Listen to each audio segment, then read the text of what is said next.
Sir, speaking of Vice President Leni Robredo, do you have any plans na bigyan na nga siya talaga ng cabinet post or any plan for her? Is that a question or a suggestion? No, sir, a question, A sir. question. Okay, I'll satisfy everybody because that is the question that everybody, every media that I get to meet, especially up and close personal, you'd always say, anong ibigay mo kay Leni? Now, are you a friend of Leni? Well, do you have a way of communicating with Leni Robredo, the Vice President? Can you call her now? No, sir. Ay, totoo. No, sir. Nababasa ko lang, sir, na she expressed her desire to have a cabinet post and to join with your... Do you have the number of Leni? Call her. Because I will tell her what you are asking me always. Gabi. Gusto na ba tanong? Tapos nga na yun. Oh, you listen.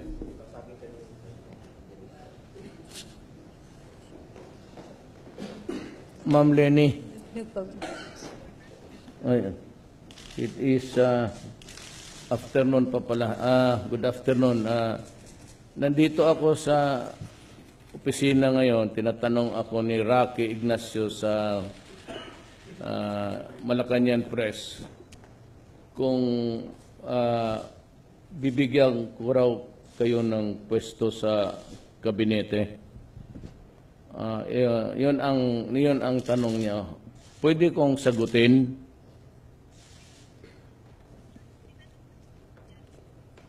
At tinanong ko rin.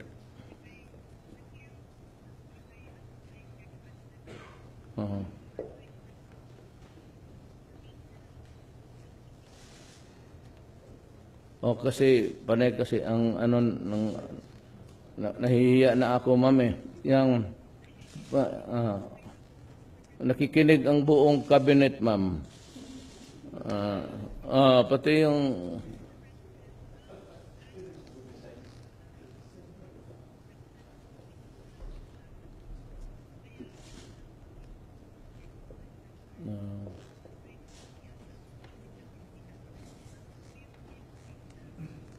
kasi gusto ko, alam mo ma'am kasi, naman kita para mahinto na itong tanong-tanong.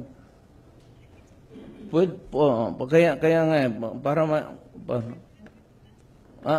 do not be apologetic, but gusto ko na itong tanong. Pwede ka housing, ma'am? Can you be the housing secretary? Tanggapin mo, ma'am? Yes.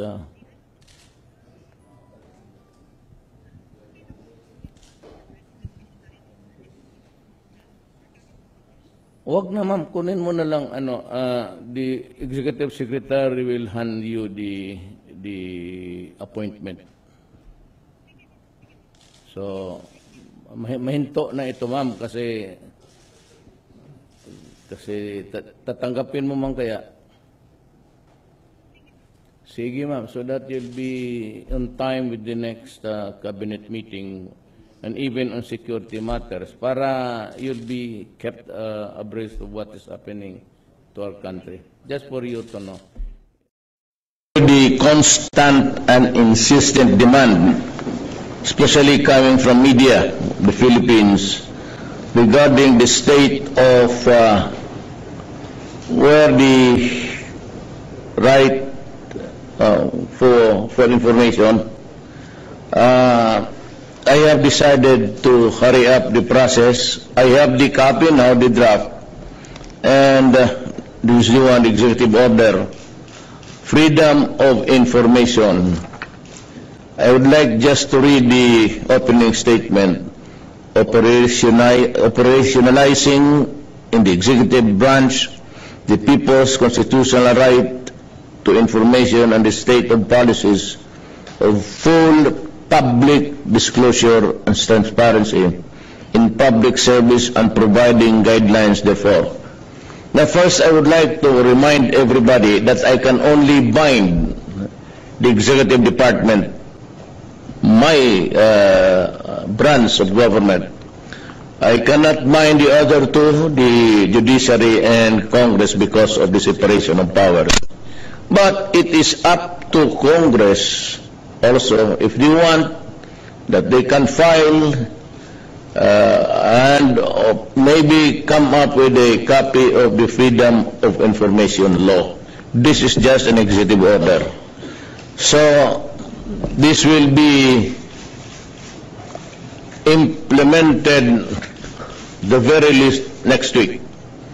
This was just submitted to me after the cabinet meeting, and I have to review it personally. On the drug front, I have the three personalities that are behind in the operation and the trafficking of drugs in this country. You would notice later on, I'll give you a copy, that most of them are inside the National Penitentiary. This would show to you how corrosive and how maybe lawak the dimensions of our problems regarding drug.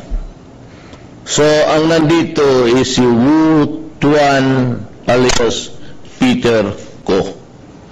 He is a triad member and operating the Luzon and the NCR. He's inside the prison, but he's the one directing the traffic of the drug operations in Luzon. He's currently in jail.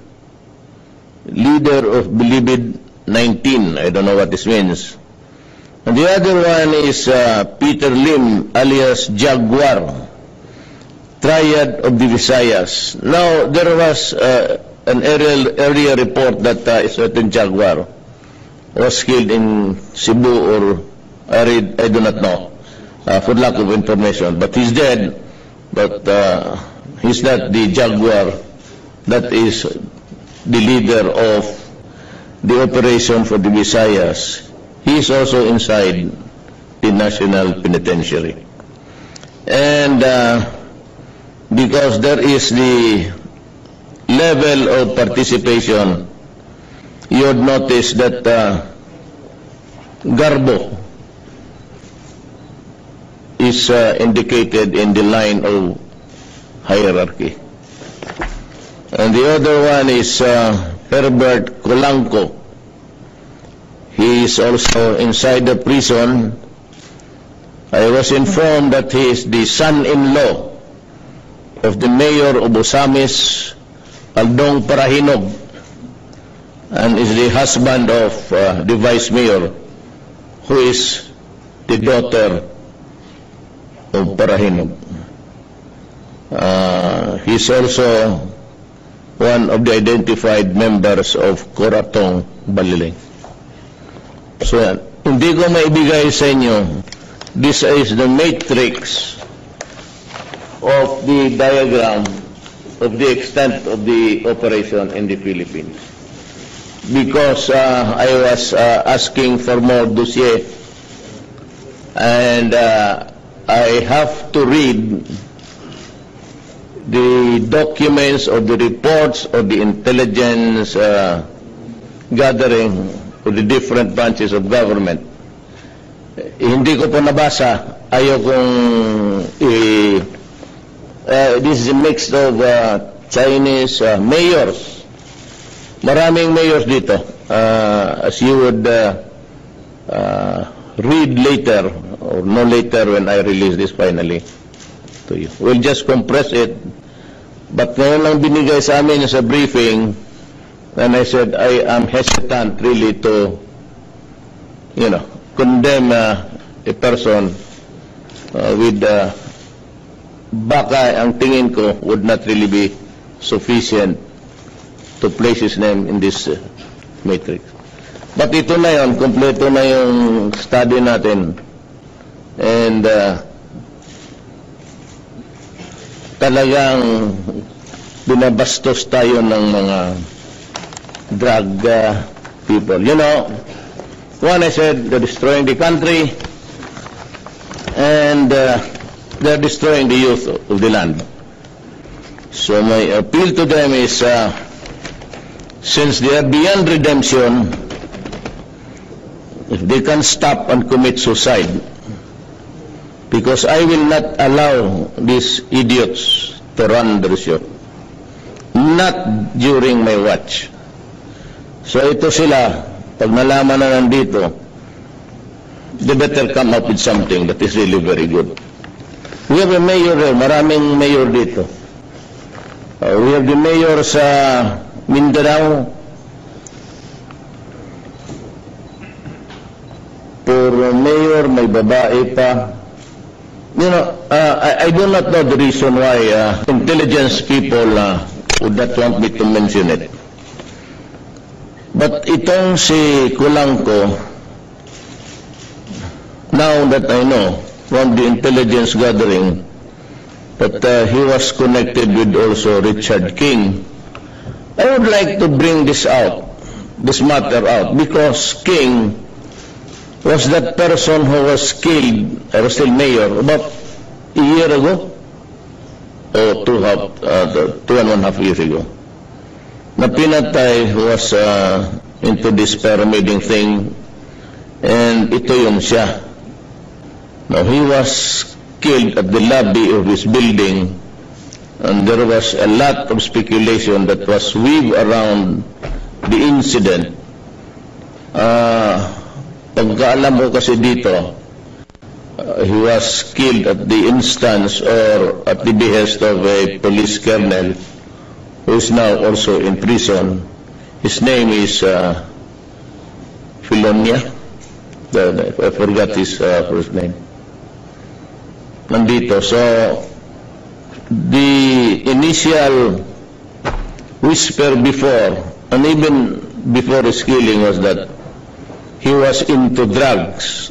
And I think he is, ang problema dito, I was in constant touch with the family because they were also interested. Bakit? Hindi ganon, huli at pagpatay, marami talagang ano yan. Now, I'm sorry now to say in public and to the family who is in Cebu that after all, your son or your brother was involved in the drug front. Ang chismis ka nito na pinatay because of a love triangle, menage a trois, they called it, because magkaibigan niya sila ng asawa niya, sa asawa ng kabila. But it turned out that sa drugs ito siya. But I think and I believe that he was not killed because of drugs. He was killed because kinain niya yung pati yung propiedad ng babae. I cannot mention the name, but ito yung, these are the, again,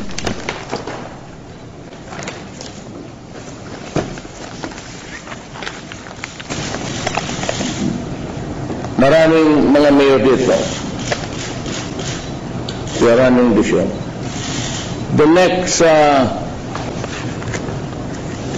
presentation would be after I shall have reviewed them, the files, the documents against them, and I'm satisfied. Bibitawan ko na to. And malawak to, mga mayor, karamihan. Police, Chinese, pati mga mayor. And you will have it maybe the next week. So that is the presentation for the day. Para malaman lang ninyo, it's really very sad alam mo, Peter Ko, Peter Lim, then on the line of the structure is Marcelino Garbo, retired, and Herbert Colanco. You see, he's not at large. He goes in and out of the Philippines. Kapatay na to. Well, somebody should tell him that he is wanted. Ito naman to, hindi naman ito talagang wanted because we have to add our evidentiary thing. But they would be considered persons of interest. Now, ito si Peter Lim, according to the Chief PNP, he goes in and out of the Philippines from China. Now, if he has friends here, sabihin mo sa kanya, the moment he lands at Naya, he will die. He will die. Might as well, because I'm sure the Chinese authorities are listening now. Better tell him, do not come back to the Philippines anymore. The moment he steps out of the plane, he will die. That is my assurance to the people of the Philippines. How? Ay, hindi na bale. Basta wag na siyang pumunta dito. Now, because of the communications, they can always run the show even outside of our country. That is given. Meaning to say, most of the operators and most of the shadows come from the outside. They are jettisoned in the high seas. And yung iba, meron pa nilalagyan nila ng GPS just to facilitate the location where the drug was thrown overboard.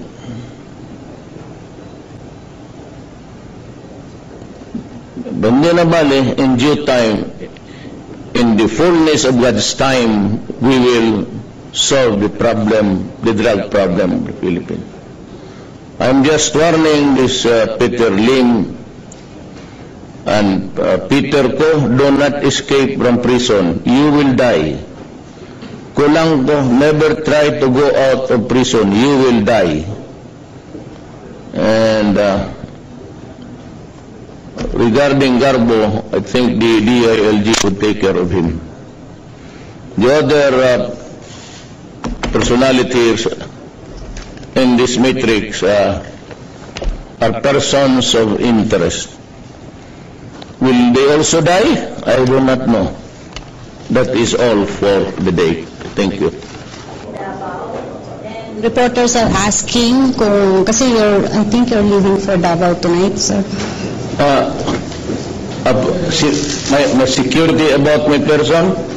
No, sir, yung may security threat, ISIS threat daw sa Davao ngayon, sir. Hindi sa akin. About sa akin.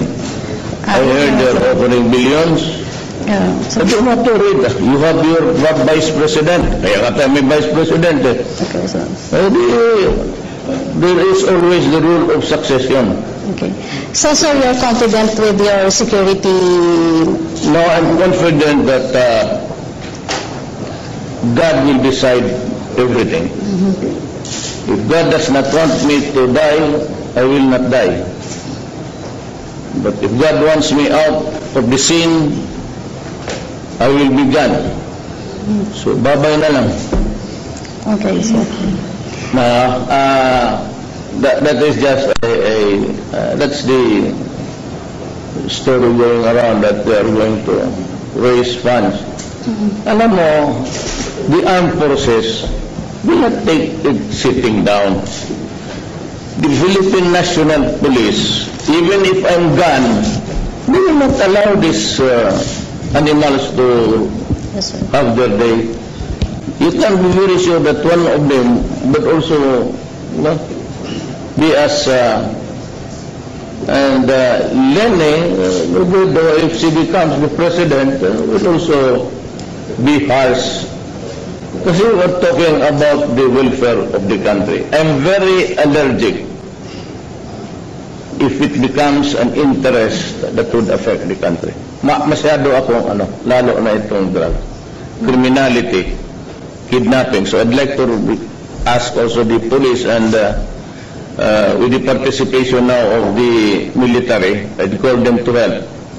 Do not forget the kidnap or ransom. But you might want to know that yung mga kidnap or ransom, murder for hire, they've shifted their operations, money-making schemes dito sa drugs. Mas dali gawin with the least danger to themselves. I'm sure as the drug problem would go down, then you expect the criminality of drug for hire and kidnapping will also rise. It just never end. You know what, as long as we have a society, for as long as there are laws really that allows men to do this freely, they can do it because we do not, this is not a fast state. This is not a state where you can just stop a civilian and search this person and ask questions. That is not allowed under the law, our laws. Kaya nagkakaroon tayo ng problema. In autocratic countries, mahirap. Talagang, tapos naman may death penalty, dito wala. So, yan ang, that is really the meat of the problem.